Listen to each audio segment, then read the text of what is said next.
안녕하세요. 반갑습니다. 최진석 강사입니다. 하하하하하. 최근 대학로에서 공연 3개를 보았는데요. 몹시 재미있어서 후기를 남깁니다.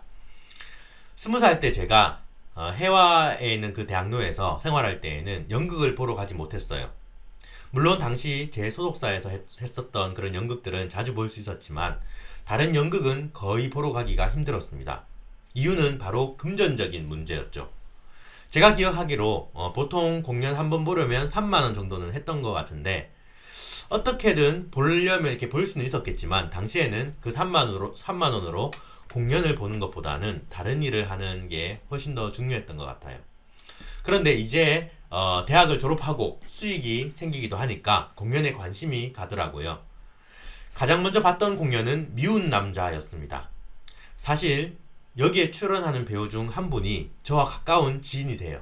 그래서 보러 갔었는데 너무 재밌는 거예요. 과학 선생님인 아내와 그리고 실직을 하고 집에서 생활하는 남편의 그렇게 권태기에 관련된 그런 이야기였는데요. 배우들의 연기력도 너무 좋았고 스토리도 좋아서 이 미운 남자라는 연극이 대학로에서 연극을 보는 일을 취미 생활로 가져야겠다는 이렇게 불을 지펴준 것 같아요. 배우와 이렇게 매우 가까이 있는 듯한 그런 느낌은 영화관에서는 경험할 수 없는 매우 매력적인 추억입니다. 특별히 기억에 남는 장면이 있다면 배우 김선정 님이 도종환 시인의 시 내가 사랑하는 당신을 낭송한 거예요. 제가 평소에 너무 좋아하는 시거든요. 그리고 이제 사기를 치려고 나타났던 조연 배우가 그 실패를 하자 우리 아들 아이폰 바꿔줘야 하는데 하면서 물러나는 장면이 좀 아직 강하게 맴도는 것 같습니다. 나쁜 짓을 하게 된 동기가 아들이 원하는 걸 사주고 싶어서였다는 게 한편으로는 범인을 미화하는 장면일 수도 있겠지만 저에게는 뭔가 짠한 그런 여운을 남겨주기도 한 것 같아요. 그리고 거기에 대해서 많은 생각이 머무르게 되는 그런 순간이었습니다. 이성적으로 봤을 때는 100% 잘못한 일인데 감성적으로 봤을 때는 저렇게라도 해서 아들이 원하는 걸 해주고 싶었던 그런 아버지의 마음 이런 게 전해지기도 했습니다. 물론 그 방법이 정당한 방법이어야 하고 부당한 방법으로는 안 해주는 게 교육적으로 아이에게 더 나을 텐데 그 이성적으로 그렇게 생각하면 100% 그런데 아이가 폰 사달라고 막 저러고 친구들 다 가지고 다니는데 왜 난 못 가지고 다니냐고 막 떼쓰고 이제 그런 와중에 아버지는 미안해하고 이런 장면들이 극 속에는 이렇게 나타나지 않았지만 그 대사 하나로 많은 것들을 함축시켜 준 것 같습니다.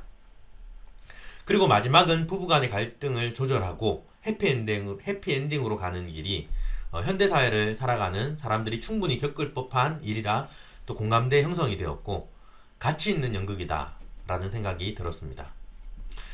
저는 이 연극을 보고 제 고등학교 때 은사님이 생각이 났어요. 학생들을 인격적으로 대해주시던 그런 훌륭하신 선생님께서 계셨는데 한날은 어떤 학생이 말을 너무 듣지 않는 거예요. 그때 선생님께서는 이렇게 화를 내지 않고 이렇게 이야기합니다. 견고한 사랑을 위해서는 미움이라는 과정을 반드시 거쳐가야만 하는 법이란다. 뭐 이렇게 말씀해 주셨어요.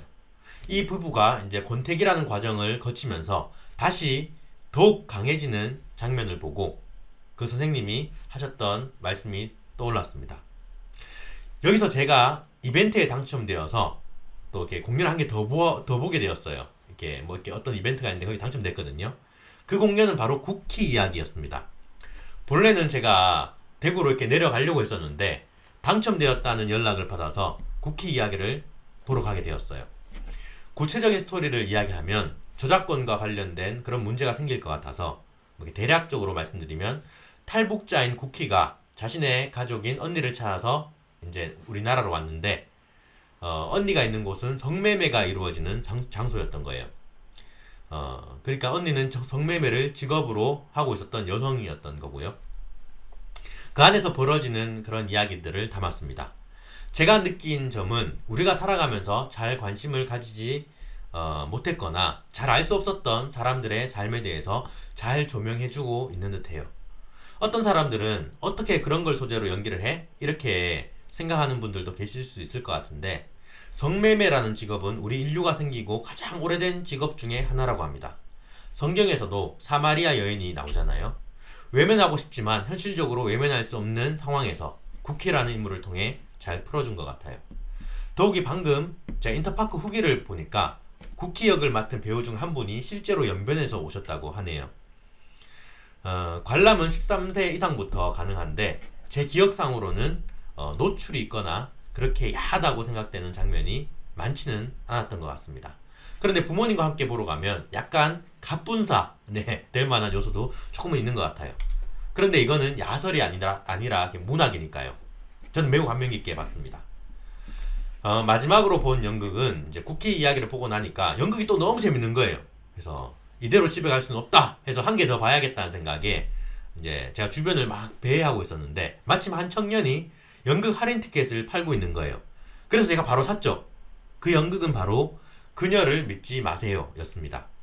그런데 표를 이제 구매하고 나서 인터넷을 보니까 인터넷에서 표를 사는 게 또 더 저렴하더라고요. 인터넷에서 사는 게 그때 당시에 제가 샀던 금액보다는 5,000원 정도 더 저렴했습니다. 그녀를 믿지 마세요도 저는 너무 재밌게 봤어요. 대략적인 내용은 한 여성이 좋아하는 이성을 쟁취하기 위해서 벌리는 고도의 전략 드라마 같은 느낌이었는데요. 코믹적인 요소가 많이 들어가 있어서 계속 웃으면서 볼 수 있는 연극이었습니다.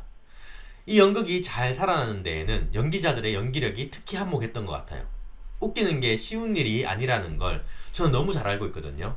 한 호흡만 어긋나더라도 웃음이 잘 안 터질 수 있는데 코믹적인 요소들이 불발되지 않고 잘 전달되었고 장면 전환도 지루하지 않게끔 빨리빨리 배우들이 치고 나가는 걸 보면서 확실히 인기 있는 연극은 뭔가 달라도 다르구나 라는 걸 느끼게 해주었습니다.